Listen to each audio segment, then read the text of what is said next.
team work style is like a meal kit.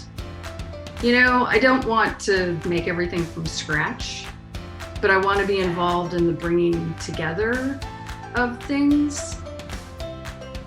I think it's like making tacos.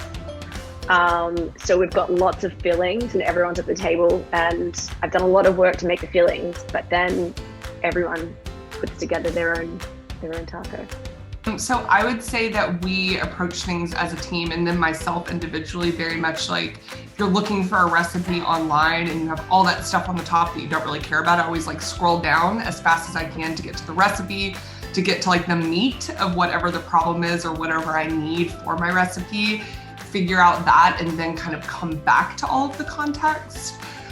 Usually that helps me kind of figure out what I'm working with first before getting into all of the weeds.